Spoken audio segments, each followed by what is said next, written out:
Whispers in the classroom. Blackwood High School was infamous for its eerie legends.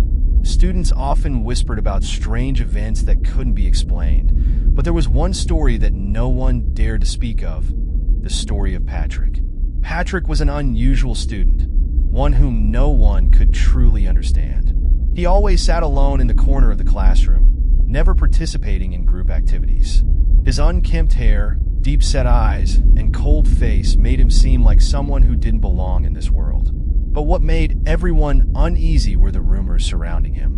One day, during history class, Ms. Anderson accidentally called Patrick's name while lecturing.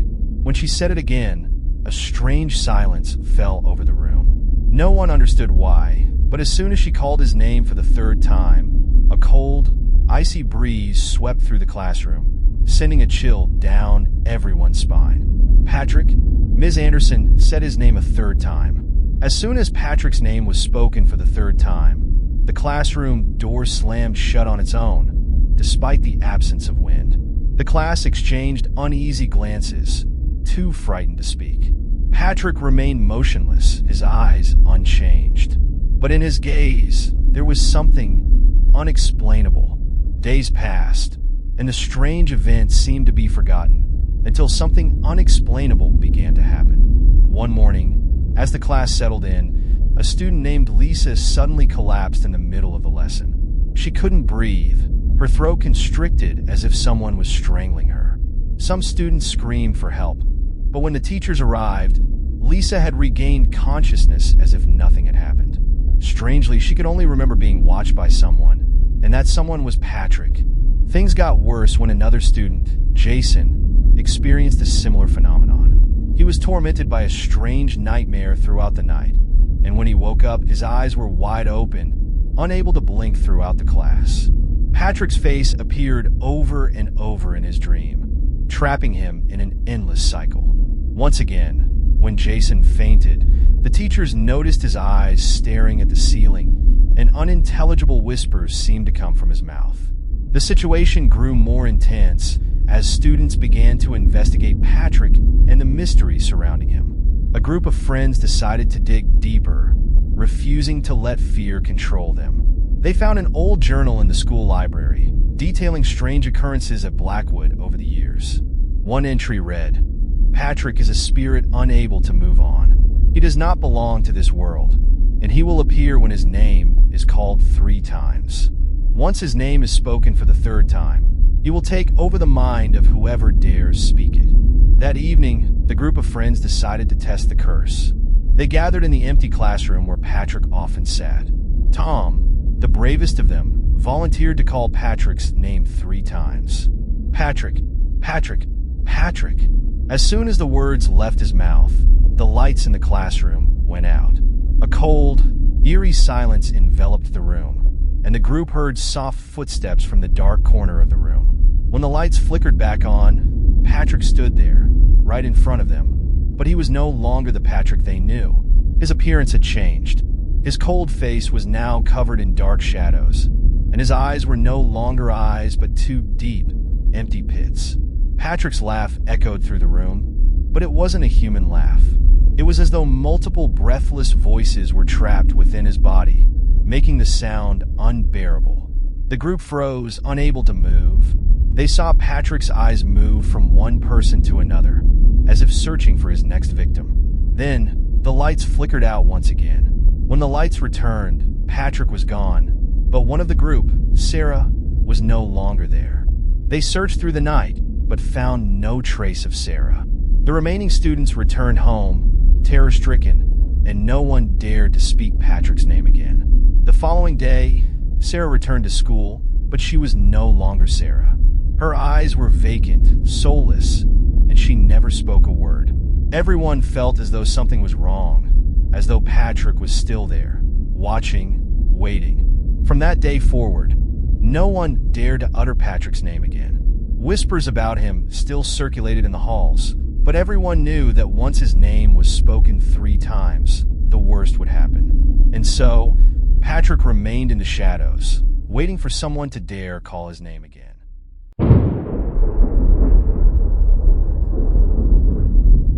The Snowstorm Dinner.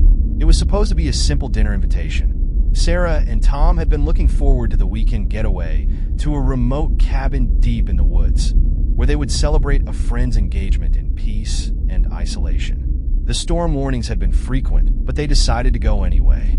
After all, what could go wrong on a simple drive through the countryside? As they sped down the narrow, winding road leading up to the cabin, the snow began to fall heavily. Visibility quickly dropped to almost nothing, and the wind howled against the car.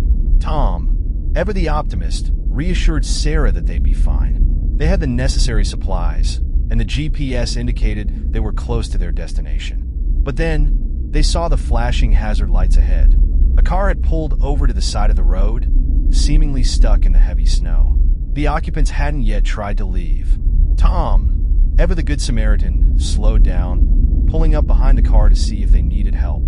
"Let's make sure they're okay," Sarah said, nervous but willing to help. Tom hesitated for a moment. The storm was worsening, and the road was treacherous, but he couldn't ignore the feeling of responsibility. They got out of the car, braving the freezing wind and snow. As they approached, Sarah noticed that the car was oddly well-maintained, its lights glowing faintly in the snowstorm.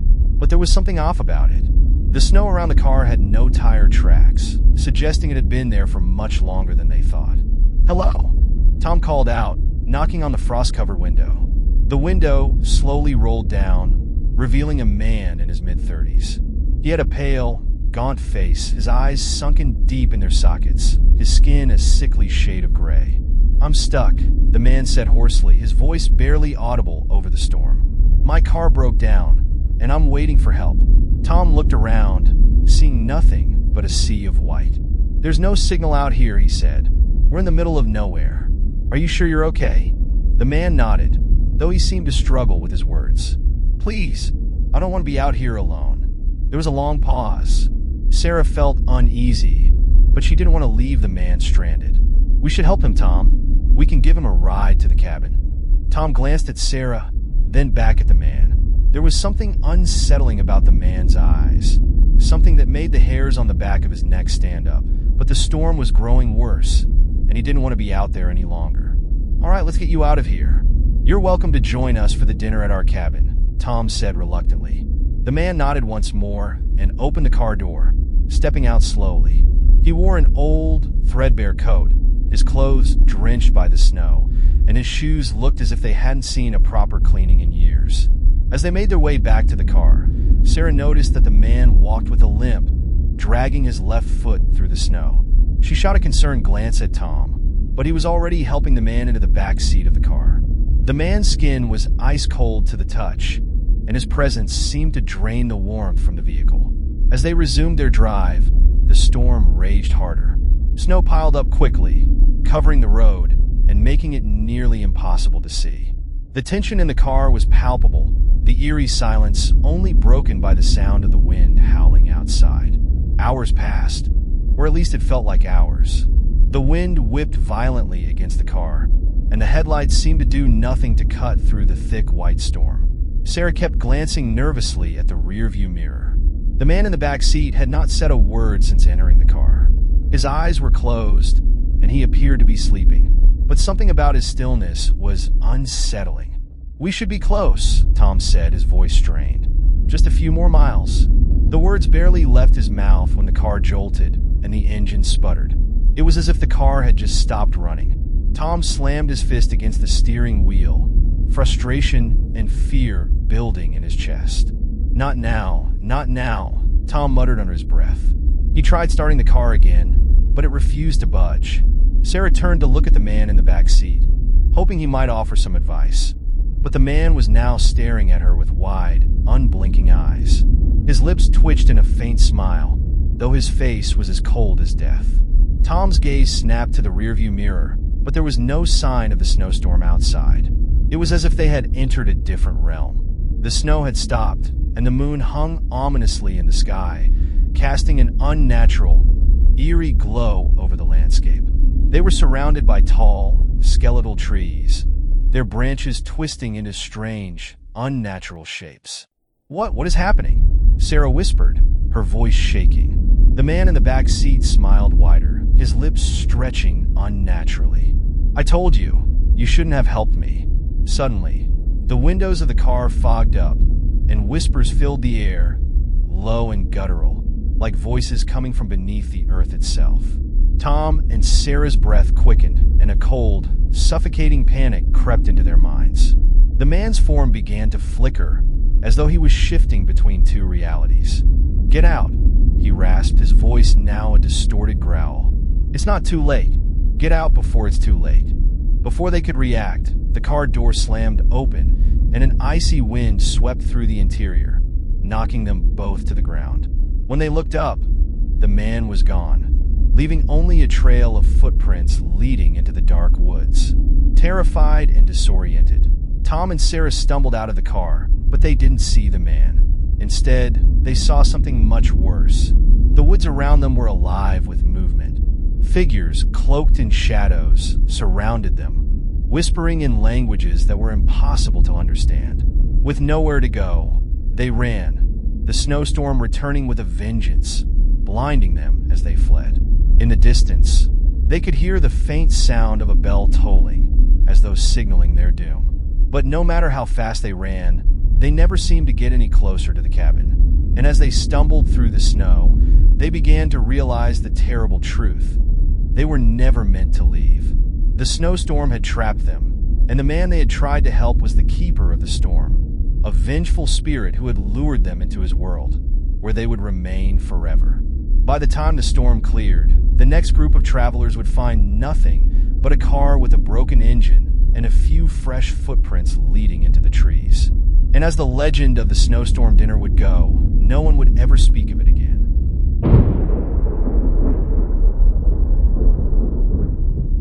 The Watcher. It started as a regular evening. Emma had just finished work at her office, a small marketing firm downtown, and was walking home. The streets were quiet, the kind of peaceful silence that was so common in her city after hours. It was around 8 p.m., and the streetlights cast long shadows as she hurried down the sidewalk. She'd always walked this path alone, but tonight felt different. There was a chill in the air that she couldn't shake, and a sense of unease settled over her like a thick fog. At first, it was subtle. The hairs on the back of her neck stood up for no apparent reason, and she kept glancing behind her, thinking she saw movement. But when she turned around, the streets were empty. Shrugging it off as paranoia, she quickened her pace. Still, the feeling didn't dissipate. In fact, it grew stronger. Emma passed by a small park, and that's when she first noticed him. A man, standing under the streetlight near the park entrance, just watching her. He wasn't moving, his eyes fixed on her with an unsettling intensity.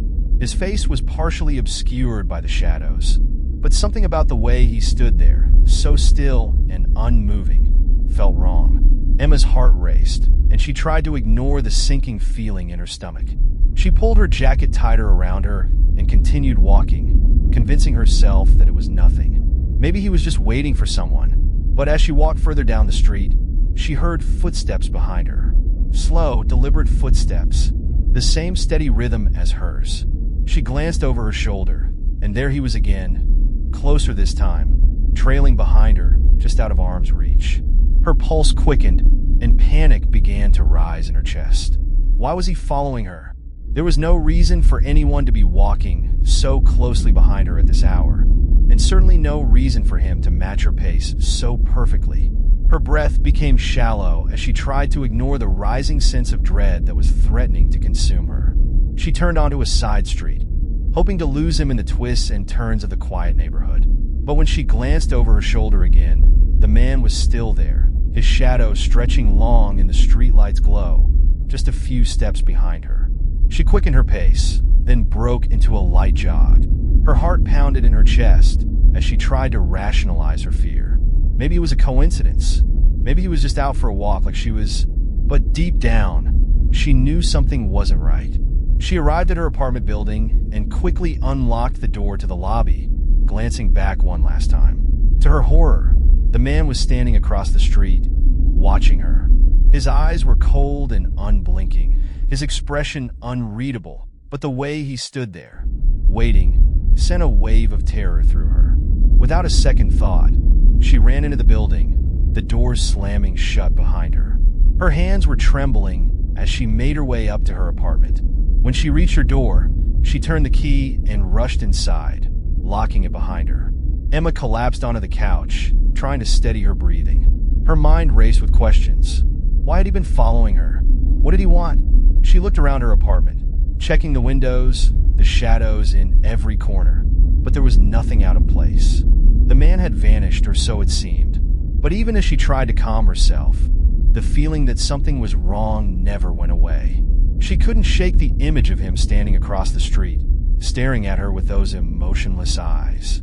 Later that night, after a restless sleep, Emma woke up to the sound of her phone buzzing on the kitchen counter. It was a text message from an unknown number. "I see you." Her heart stopped.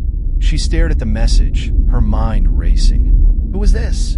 How did they know her? The message was followed by another, a photo of her apartment building taken from the street corner she had passed earlier in the night. The picture was blurry, but she could clearly make out the outline of the building, the streetlights glowing faintly in the background. A cold sweat broke out across her body. She grabbed her phone, her fingers shaking as she typed out a reply. "Who is this? What do you want?" The reply came almost instantly. "I'm closer than you think." Emma's mind raced, her thoughts clouded with fear. She didn't know what to do. The last few days had felt like a nightmare, but now it was becoming real. Whoever this was, they were watching her, and they knew things about her, things they shouldn't. She couldn't stay in her apartment anymore. She had to leave, but as she glanced out the window, the street was empty, just like the night before. Maybe she was overreacting. Maybe it was all just a sick prank. But deep down, she knew that wasn't the case. Whoever this person was, they weren't just watching her. They were waiting. For hours, Emma stayed inside, locked in a panic-fueled stupor. She checked the windows obsessively, looking for any sign of movement, any sign that someone was out there. But nothing happened. The street remained still, quiet. The man was gone, or so she thought. That night, around midnight, Emma heard a faint knock on her door. It was so soft, so gentle, that at first she thought it was just her imagination. But then the knock came again, more insistent this time. Her heart pounded in her chest. Who could it be at this hour? She cautiously approached the door, peering through the peephole. There was no one there. The hallway outside her apartment was empty. But as she turned to walk away, she froze. On the ground, just beneath the door, was a small, folded piece of paper. She bent down slowly, her hands trembling as she picked it up. Her breath caught in her throat when she unfolded it. "I see you." The words were the same as the text, but this time there was something else. A small drawing was sketched in the corner of the paper. A crude, dark figure with wide eyes and a sinister smile. Emma backed away from the door, her knees weak, her mind spinning. The feeling of being watched was overwhelming. Someone was out there. They knew where she was. They had been following her for days. And now, they were waiting again. The night stretched on, and the darkness seemed to close in around her. The sense of dread was suffocating. She couldn't escape it. Whoever the watcher was, they weren't going to stop until they had her. And no matter how far she ran, no matter how many doors she locked, they would always be one step behind, waiting in the shadows.